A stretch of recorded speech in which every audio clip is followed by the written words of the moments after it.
Greetings and welcome to a special edition of our Ielts videos by OSI.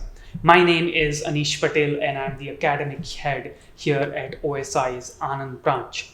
So in today's special edition video, like I talked about, what we are going to do is we're going to have a guest over here.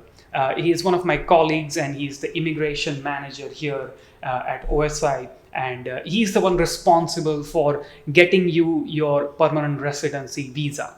So if I were you, I would keep very good relationship with him, because maybe he might just make a mistake on purpose and just screw up your file. So just be nice to him, be nice to your examiners as well, but since he is the best in his field, what we are going to do is how he does today in our field, which is the IELTS test. So I'm going to have him over on the set here, and we are going to conduct a live speaking mock test. I have a question paper over here, which I have not shown to him. He's just going to speak the answers as naturally as possible. I have, however, given him an introduction to the IELTS test, just so he knows what he is supposed to do. So basically, what you will see is the entire test that lasts for about 11 to 15 minutes, like we talked about in the previous videos. So if you have not seen the video where I've given the introduction and the entire orientation to the speaking module, then I would pause this video and go back and check it out so that you have an idea about what happens in the speaking test. And then you can come back here and see the test for yourself. So if you have any anxiety or any nervousness in you about what is going to happen on the speaking day and all, then it will just be cleared out. So without any further delay, let's just start with the test. Okay, so good afternoon. Good afternoon. I am Anish Patel. I'm going to be examining your IELTS test for today, the speaking part of it. And before we begin, I'll just like to quickly check your identification. All right. Thank you. So now, as you can see, the candidate is supposed to hand over the piece of identification that he carries or she carries with her or him. And the examiner will just take a look at it. They will match the information that is on the passport with the actual face of the candidate. They'll also match the candidate's number with the passport number, and just to make sure that the candidate is actually the person who he or she claims to be, thereby reducing any chances of fraud. So the greetings that we just exchanged, good morning, hi, hello, how are you, all those things, they are not marked. They are not part of the test. So you need not worry about those kind of things. They are just there to familiarize yourself with the examiner and just to set a room ambience to begin the test. But then it doesn't mean that you don't answer at all. Don't be rude like that. Just give some sort of answers. They're not very hard questions. It's fairly simple to answer how you're doing for the day. All right, so I'd like to begin the test now, but I will let you know that the entire conversation has to be recorded. And I'm just going to turn this thing on here. And when the examiner turns it on, they will feed some more information into the recorder, like the candidate's number, the examiner's name, and the candidate's name, so that when the recording goes to some other examiner for quality purposes, they are able to know who was the person on the other side of the exam. All right. So beginning with the part one, I'd like to talk about school days. So just tell me something about your secondary school. Oh, it was an interesting time when I was in secondary school, because I met many friends who are still my real friends. So it is very hard to sustain friendship since so long. And I have been enrolled in so many physical activities, sports, swimming and volleyball. So I am feeling lucky that I have such a good friends and such good activities to be with till date. So which subject did you find the most difficult at school? Oh my God. In my school time, even in the recent time, I am finding difficulties in mathematics. It gives me nightmares literally when it was a time of examinations. Specifically trigonometry, integration, derivation, those kind of stuffs scares me a lot. Do you ever need that subject now? At some point, because nowadays I'm into different field where I do not encounter with mathematics. Luckily. Now let's move on and talk about buildings. Okay. Right? Are there any famous buildings in your hometown? Famous buildings, I would say not, because I live in a small village where we don't have that much well-developed infrastructure, so I can consider as a famous buildings. But yeah, near my surroundings, about 50 kilometer far, there is a statue of Unity, which is very famous spot, tourist spot, and nice infrastructure they have. In your opinion, do you believe that buildings should be attractive to look at? In perspective of economy or tourism, building plays a big role because lot many Indians where I live, I'm an Indian, and used to spend their vacations on Europe because they have historical buildings. But yeah, by my point of view, it's not that much important to make a building very interesting. It is just a utility for me. Okay. What is the most unusual building that you have ever seen? Oh, last year I went Dubai and I have seen Burj Khalifa, which is tallest building. So it is most unusual for me, and additionally, it is made on a man-made island. So it makes it unique. Okay. So that concludes our part one. Now, what I'm going to do is I'm going to hand your task card, which includes a topic on which you're supposed to speak for 2 minutes. So this is known as our long turn.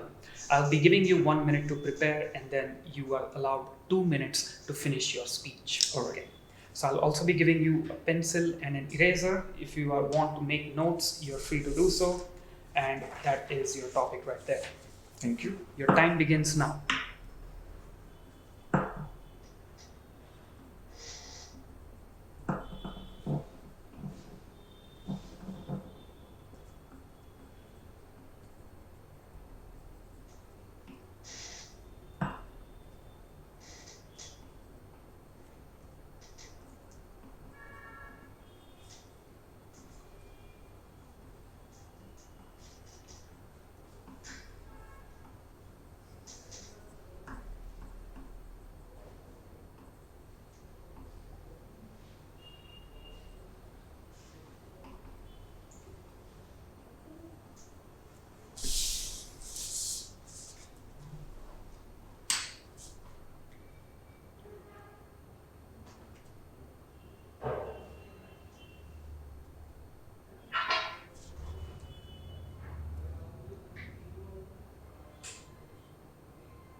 Okay, you may begin. I would like to tell a story about the Statue of Unity because I read an article of opening ceremony of this tourist spot. My Prime Minister Narendra Modi has recently inaugurated the biggest tourism hotspot in Gujarat, where I live.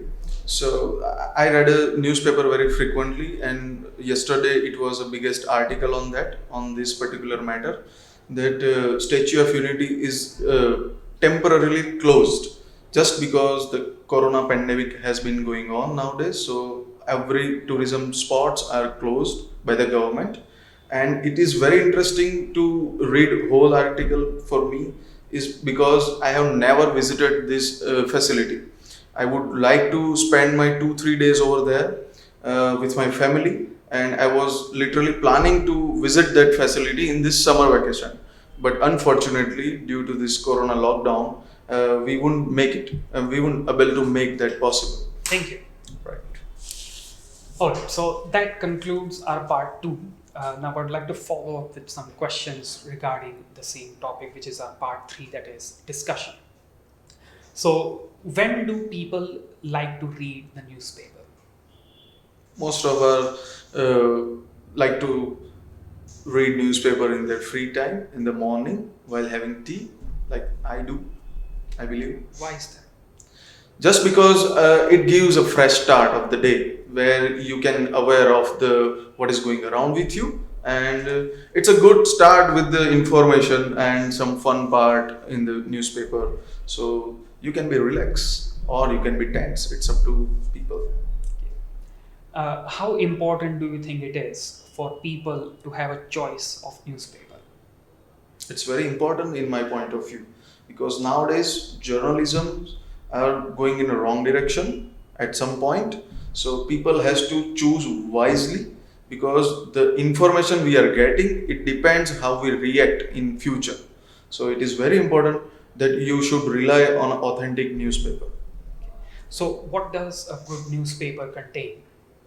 Good newspaper contain a variety of news, authentic news, and uh, life-changing articles. So any author or journalist can address a whole nation or whole group of community, and the way we can improve our society.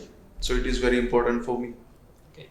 So let's move on and talk about the future of newspapers. Why do you think some people choose to read the news on the internet instead of the newspapers? As we have seen that nowadays people are switching towards online platform, and the one more point is to save paper. We should, or one should, read newspaper online if it's possible. But again, in my country, majority people don't have access of internet or any gadgets so they can access online newspaper. So they will still gonna continue with the old style, and it is not going to change in next 20 years, I guess, in my point of view. So, is there any difference between internet news and the news you find in a newspaper? Of course, there is, because online news comes with digital prints. I mean, graphic, a more better graphic than the paper one. So that's the only difference I can say. Or yeah, that's it. Because all the content will be the same. Just a platform would be the different. Will internet news ever replace newspapers? I would say no, because it is not going to happen where people wipe off the old newspaper habit, because it is been like 100 or more years practice. So it is almost impossible to wipe off old newspaper and switching on to online. Thank you. That would be the end of our test, and you can expect the results in 13 days. Thank you so much. Have a nice day. You too. All right, so that was the actual scenario. What happens when the candidate walks in the speaking room for the with the examiner? So this is what will happen to you. Just the room might be a little bit different. It is usually in a good hotel room. You can also ask questions to the examiner. I didn't notice him asking any questions to me in a way like when you don't understand something, you are allowed to ask them what a particular word or something like that means. And there were some minor changes that we had to make over here due to some infrastructural challenges. So the question paper will never be in the sight of the candidate. Usually the examiners have a huge binder and it has random pages among which the examiners choose something and they give it to you. We don't know whether those questions are pre-assigned or not, but then you have to answer them regardless.